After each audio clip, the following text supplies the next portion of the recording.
Bonjour à toi qui passe par là, bienvenue sur ma chaîne. À nouveau, un petit topo et on va aller dans plusieurs styles et genres, tu commences à me connaître.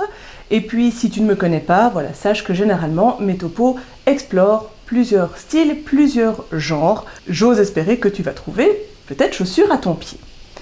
Le premier livre que je te présente aujourd'hui, c'est L'Océan au bout du monde, écrit par Neil Gaiman. On est au Diable Vauvert et c'est publié en 2013. Neil Gaiman est anglais et ici c'est un roman qui est illustré par Elise Hurst et c'est à souligner parce qu'il y a énormément d'illustrations dans cet ouvrage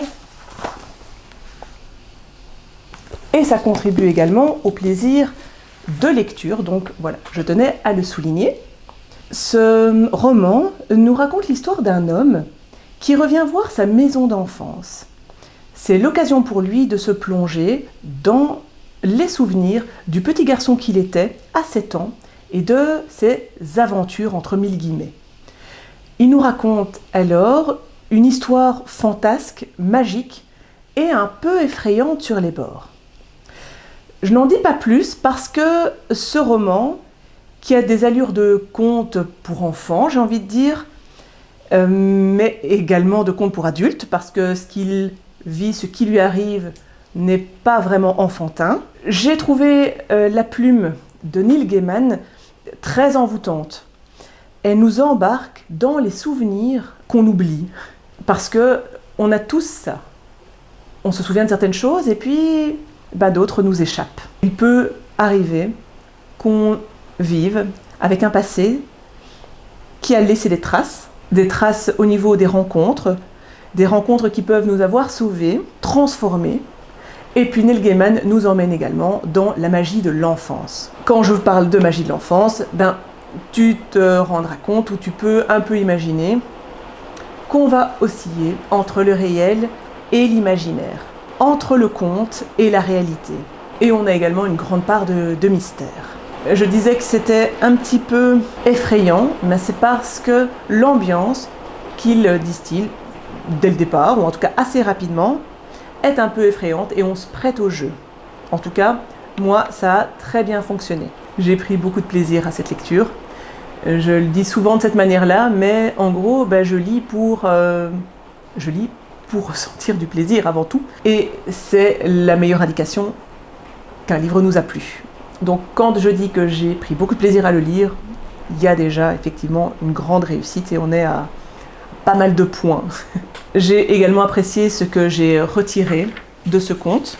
Et donc voilà, je ne sais pas trop m'appesantir sur cette histoire, elle se lit assez rapidement, mais j'ai trouvé que ce mélange, les illustrations, l'ambiance, les personnages et le message qui veut être passé, tout cela, ça fonctionne bien. Il y a beaucoup d'ingrédients et donc très très agréable lecture et très belle découverte parce que c'est la première fois que je lisais aussi cet auteur et je ne compte pas m'arrêter là. Ensuite, j'ai lu un roman graphique qui s'intitule La Route. Ça a été écrit, illustré par Manu Larsenet et c'est évidemment adapté de l'œuvre de Cormac McCarthy du même nom. J'avais lu La Route et je l'ai présenté dans un de mes premiers topo-lectures. J'étais impatiente quand j'ai vu que l'adaptation en BD était sortie de la lire et de la comparer parce que c'était un très très très bon moment de lecture aussi. J'avais adoré ma lecture de La Route et donc j'étais curieuse de voir cette adaptation. Si tu ne connais pas encore l'histoire, on se situe dans un futur, on ne sait pas si c'est proche ou lointain, on est sur Terre, mais il s'est passé quelque chose qu'on ne nous révèle pas finalement, et tout est poussière, tout est cendre, tout est dévasté. Il y a évidemment très peu de survivants, très peu de nourriture, et quand je parle de survivants, c'est parce que vraiment les habitants qui restent survivent comme ils peuvent. On va suivre plus particulièrement un père et son jeune garçon, et voir ce qui leur arrive et comment est-ce qu'ils vont comment est-ce qu'ils vont évoluer. On les voit ici en dessous. Je cachais le bas de la BD. Tu peux t'en rendre compte avec la couverture, parce que les planches et le graphisme restent dans le même style. Hop. Pour te dévoiler un petit peu l'ambiance, on est évidemment sur quelque chose de très sombre. C'est très sombre et ça retranscrit vraiment bien l'univers sombre et cauchemardesque du roman, tout en restant très réaliste. J'ai vraiment beaucoup apprécié le graphisme. L'ambiance y est extrêmement bien retranscrite aussi, parce que c'est très anxiogène, c'est malaisant. On s'imagine là-bas et ça fait peur, c'est très oppressant. Et puis par rapport à la plume, alors évidemment j'ai préféré le roman parce que je trouve que dans la BD c'est un peu plus réducteur, on ne peut pas s'immerger de la prose de McCarthy. Et donc j'ai préféré l'écriture dans le roman, mais j'ai trouvé ici que l'essentiel y était, c'est-à-dire la distance entre les personnages, l'économie de mots aussi. Et cette économie de mots et cette distance est présente, mais on a un très bon aperçu de l'amour entre les deux personnes. C'est quelque chose qui est savamment fait dans le roman, et je l'ai aussi retrouvé dans le graphique. Donc pour moi, c'est une très bonne adaptation et une très bonne lecture, parce que, voilà, beaucoup de choses sont réussies, sont réunies, et ma foi, quand c'est bien fait, il n'y a rien de plus à dire. Retour à un roman à présent avec La lectrice disparue. Ça a été écrit par Sigridur Hagalín Björnsdóttir. C'est un roman traduit donc de l'islandais par Eric Bouri, et on est aux éditions Babel. La version originale a été publiée en 2020 et nous avons eu la publication en VF en 2024, donc tout récent roman, dont l'histoire se déroule en Islande. Pour l'instant, c'est cohérent. L'histoire commence avec l'annonce de la disparition d'Edda. Edda vient d'accoucher et sans rien dire à personne, elle a tout quitté et elle ne donne de nouvelles à personne. Et son frère, de qui elle était et est assez proche, doit partir à sa recherche, mais par où commencer? Alors au départ, on suit les différents membres de la famille d'Edda dans le présent, c'est-à-dire lorsqu'elle disparaît. Et là, moi je les ai pas trouvés forcément fort sympathiques, ils semblent distants, on sent qu'il y a des mystères.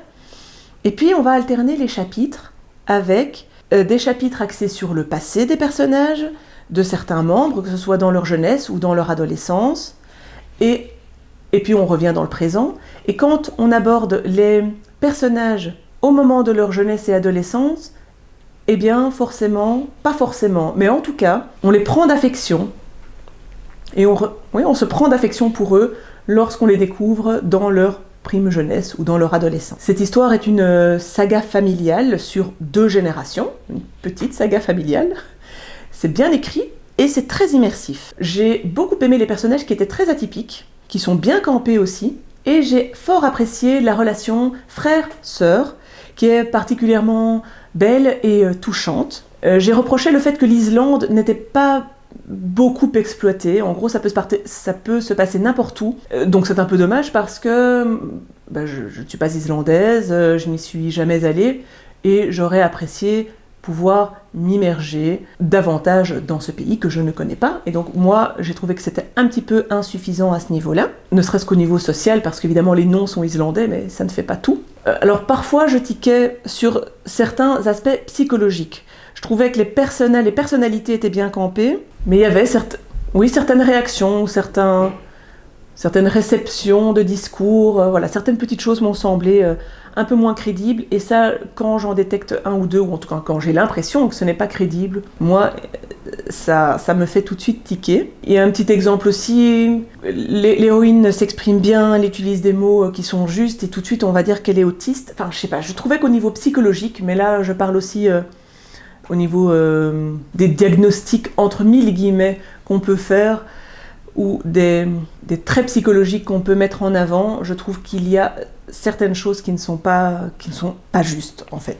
Et puis, même si j'ai trouvé que c'était bien écrit et que j'ai été bien immergée dans l'histoire de cette saga familiale, j'ai été déçue de la tournure des événements et de l'explication fournie. Donc j'ai trouvé au final que tout retombait comme un soufflé. Et ça, c'est très dommage, parce que n'étant pas convaincue par la fin, qui me semblait même bâclée, et en tout cas peu cohérente et peu en lien avec ce qu'on nous mentionnait auparavant, donc j'ai refermé le livre en me disant mince, tout ça pour ça.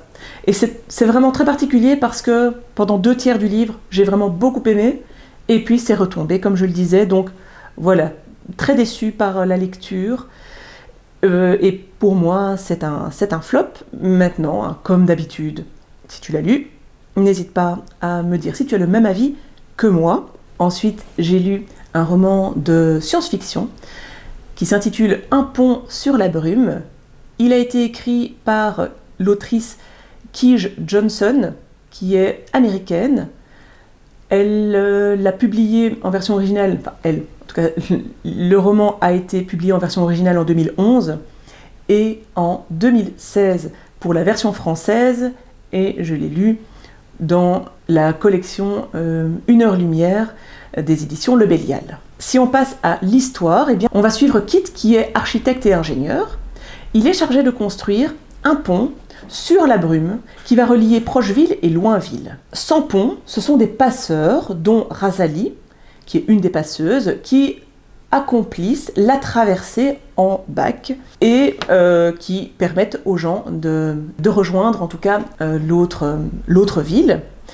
Et ils réalisent ces passages malgré les créatures et les dangers causés par la brume, ou les créatures et dangers qui sont cachés dans la brume. Voilà pour l'histoire. Au niveau de l'ambiance, j'ai trouvé que c'était vraiment très réussi parce que on est entouré de brume dans l'histoire et on est entouré aussi de brume dans la narration et dans l'écriture parce que tout ça va revêtir un aspect mystérieux. Ces temps-ci, je lis pas mal de livres un petit peu mystérieux.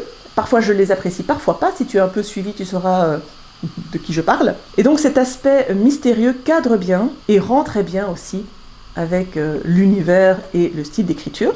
Si je passe au style maintenant, alors j'ai trouvé parfois que le style, en tout cas que la narration était un peu longue, parce qu'il y avait certains passages très techniques sur la construction du pont, et ça, j'avoue que ça m'a un peu perdu parce que j'ai trouvé ça un peu trop technique et peu intéressant par rapport à l'avancée de l'histoire. Sinon, si on fait abstraction de ça, ou quand on n'est pas dans cette construction de pont, je trouve qu'on est bien pris dans l'univers et dans le rythme de vie de la construction. C'est pas plein d'action, c'est un roman à ambiance aussi, et il faut se laisser porter avec la vie des personnages et ce qui leur arrive. Parce que, évidemment, la construction de ce pont va influencer et influer sur la vie actuelle ou future des différents protagonistes. Qu'est-ce que ça va impliquer pour les passeurs, pour les habitants, pour l'ingénieur? Voilà, c'est un peu tout ça qu'on va découvrir. C'est un court texte, hein, donc je donne pas beaucoup d'éléments. J'ai beaucoup apprécié les messages qui sont portés et les différentes réflexions qui sont apportées par les personnages. On est sur des réflexions par rapport au sens de la vie, par rapport aux aléas de la vie, par rapport aux avancées technologiques, à l'impact sur un travail manuel. Et je n'en dis pas plus parce qu'il ne faut pas trop en dire. Et c'est vraiment très frustrant de faire des topolectures non spoilants. C'est vrai que très régulièrement, j'ai envie d'approfondir tout ça et de dévoiler beaucoup plus de choses que ce que je n'en dis. Mais voilà, c'est comme ça. C'est le jeu des topo-lectures. En tout cas ici, j'ai passé un bon moment de lecture, même s'il y a un peu de bémol sur le style et la narration, donc à certains moments. Mais encore une fois, une chouette découverte dans cette collection que j'aime beaucoup. Je clôt le topo du jour avec Les hommes manquent de courage de Mathieu Palin. Si tu as suivi mes pales, eh bien tu verras que celui-ci faisait partie de ma pale de la rentrée littéraire. Donc c'est le premier que j'ai lu d'une de mes pales.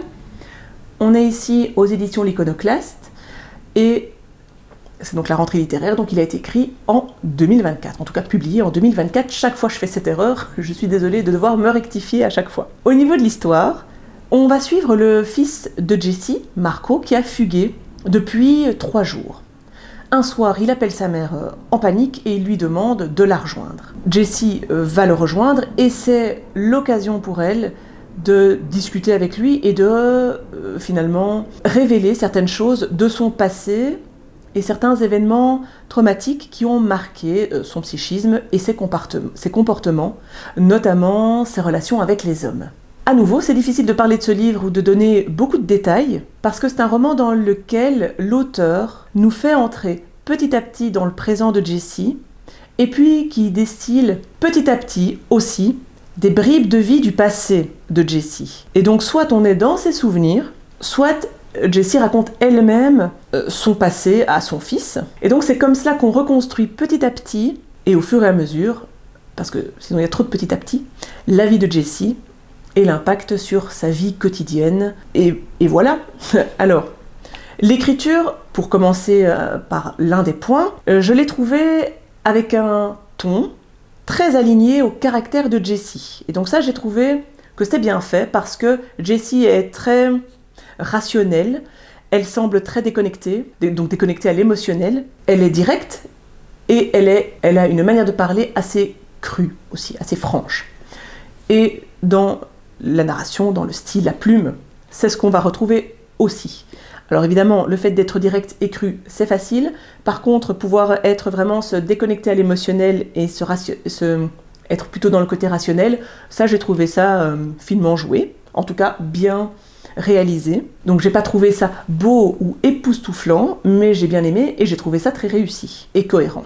Donc moi, ça m'a fort impacté aussi, parce que finalement, on ressent la difficulté émotionnelle qui est ressentie par Jessie. Et on le ressent au niveau de l'écriture, entre autres. J'ai trouvé que c'était un roman très psychologique. Les relations avec les hommes, les traumatismes, il y a quand même pas mal de trigger warning aussi. Il y a aussi des réflexions sur la résilience, sur comment assumer ses actes. C'est une bonne lecture, mais je reste assez mitigée parce que certains éléments auraient pu vraiment être plus étayés. Et j'aurais voulu ressentir plus d'émotions. Et puis, on est censé parler de la relation entre les deux, et on se centre davantage sur Jessie, beaucoup moins sur leur relation. Voilà, ça c'est un petit peu dommage, mais surtout on balaye un peu trop de thématiques sans rentrer et sans développer ces thématiques. Moi, ça m'a un petit peu manqué. Donc je suis restée sur ma faim à ce niveau-là, et comme j'ai pas eu énormément d'émotions, voulues sans doute avec le style, je suis restée un peu à distance. Et je pense que c'est un livre qui est censé toucher fort, et ici ça n'a pas été le cas. C'est plutôt une lecture mitigée dans laquelle j'ai trouvé de bons éléments, et j'ai apprécié la lire, parce que franchement, ça se lit tout seul, et j'ai trouvé de bons éléments dedans, mais vu les quelques petits points négatifs, j'en ressors avec un pas assez. Voilà. Eh bien, c'en est tout pour le topo du jour. Comme d'habitude, j'espère vraiment te retrouver dans les commentaires. N'hésite pas, si tu as apprécié le travail, à liker ou à partager aussi la vidéo. Ça fait toujours plaisir et ça fait du bien aussi pour la visibilité. Parfois, il faut quand même le dire. Je te souhaite une bonne journée, bonne soirée, bonne nuit, bonne semaine. Je ne sais pas où tu en as et quand est-ce que tu regarderas cette vidéo. En tout cas, je te souhaite plein de découvertes livresques ou culturelles, même si je ne parle pas trop de culture pour l'instant, et évidemment que le plaisir de lire soit avec toi.